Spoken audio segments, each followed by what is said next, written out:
At doon nagsisimula ang pinakadelikadong tanong, kung dapat ka bang mag-quit. YouTube is hard. Huwag mong i-risk ang future mo. YouTube na lang ang focus mo, pero wala kang stable na income. You are no longer creating out of passion. You are creating out of pressure.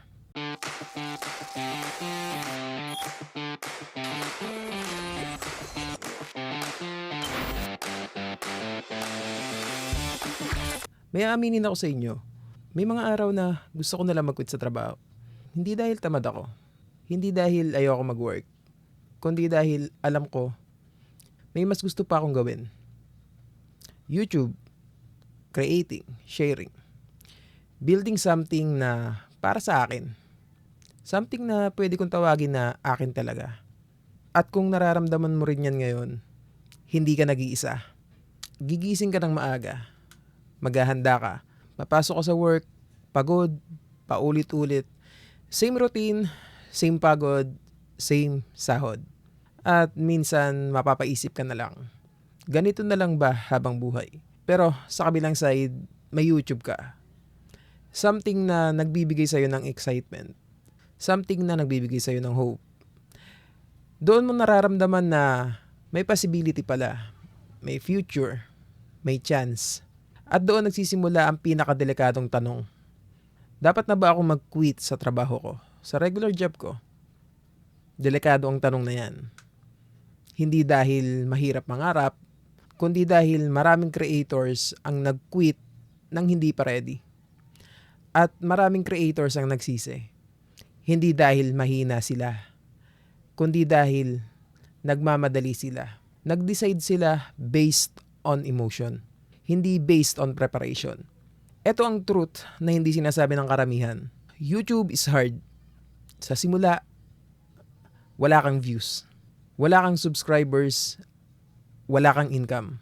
At minsan, kahit ibigay mo ang best mo, kahit ibigay mo ang lahat, parang walang nangyayari. Parang walang progress. Mag-upload ka ng video. Excited ka. Pinaghirapan mo eh. Pinagpuyatan mo. Pinag-effortan mo.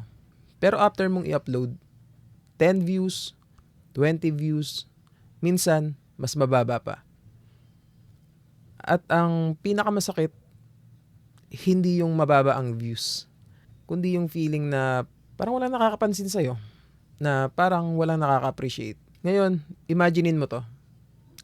Kung nag-quit ka sa trabaho mo, YouTube na lang ang focus mo, pero wala kang stable na income. Wala kang pang safety net. At dumating yung buwan na mababa ang views o mababa ang earnings. Pero tuloy-tuloy ang bills. Tuloy-tuloy ang gastos. Tuloy-tuloy ang responsibilities. Yan ang reality na hindi pinapakita sa camera. Darating ang point na hindi ka na excited mag-create. Hindi dahil ayaw mo na, kundi dahil kailangan mo na. You are no longer creating out of passion. You are creating out of pressure. At kapag ang passion mo naging obligation, nagbabago ang lahat. May difference ang emotional decision at smart decision. Ang emotional decision, nag-quit ka dahil pagod ka na, dahil frustrated ka na, dahil gusto mo nang makatakas. Pero ang smart decision, nag-quit ka dahil ready ka na, dahil may income ka na, dahil may stability ka na. Malaking difference yun. Life-changing difference yun. Ang smart creators, hindi sila nagmamadali. They build first. Habang may stable income sila, binubuo nila yung sarili nila. Binubuo nila yung future nila. Tahimik lang, consistent, focused. Hindi naghahanap ng validation. Hindi naghahanap ng approval. They just keep going. Sa simula, walang makakapansin sa'yo. Walang maniniwala sa'yo. Walang susuporta sa'yo. Pero tuloy ka lang.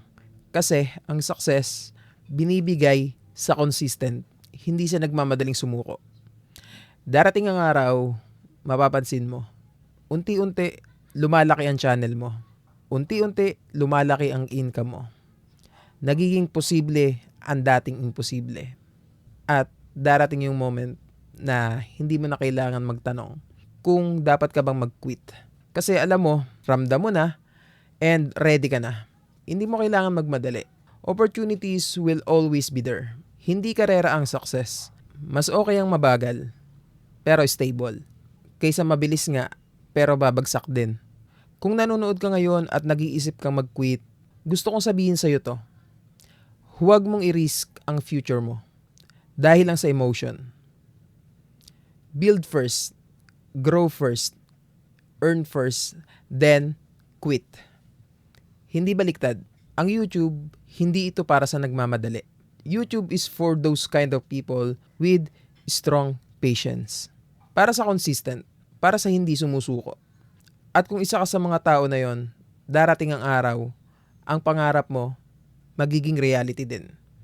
Hindi man ngayon, hindi man bukas, pero darating din. Bago matapos ang video na ito, gusto kitang tanungin, ikaw ba? May pangarap, pero natatakot lang magsimula?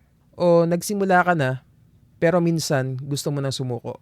Kung ikaw yon, this channel is for you.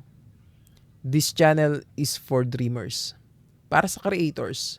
Para sa mga taong gustong baguhin ang buhay nila. Kaya kung gusto mong matuto, gusto mong mag-grow, kung gusto mong gawing reality ang pangarap mo, mag-subscribe ka na dito sa channel ko. See you on the next video, and I hope na nakatulong itong tips and advice na shinare ko sa inyo ngayon. Bago tayo matapos, gusto ko lang munang i-shoutout at pasalamatan itong mga nasa screen natin ngayon. And I really appreciate you guys sa pag-comment niyo, pag-share, pag-like, at pag-subscribe dito sa ating channel. And special shoutout dito sa bagong member natin dito sa ating channel. And kung gusto nyo rin ma-flex yung mga channel ninyo, gusto nyo magpa-shoutout sa next video natin, click nyo lang yung join button sa ilalim at samahan mo ako sa journey na to. At kung nararamdaman mo ngayon na parang walang sumusuporta sa'yo, may ginawa akong video para talaga sa'yo. Click mo yung video na lalabas sa end screen. Panoorin mo yun. Dahil baka yun ang video na kailangan mong marinig today. At tandaan mo, hindi ka nag-iisa. Simula pa lang ito. And ayun mga kabady, bago matapos yung video, kung trip nyo pa yung gantong tips at tricks, follow nyo yung Facebook page at TikTok ko, TricksBuddyPH. Nakalink lahat sa description. And kita-kita po tayo sa susunod na video. Muli, ito po si TricksBuddyPH. Tandaan, daig ng taong matanong, ang taong nagmamarunong. God bless po sa lahat. Yun lang. Salamat.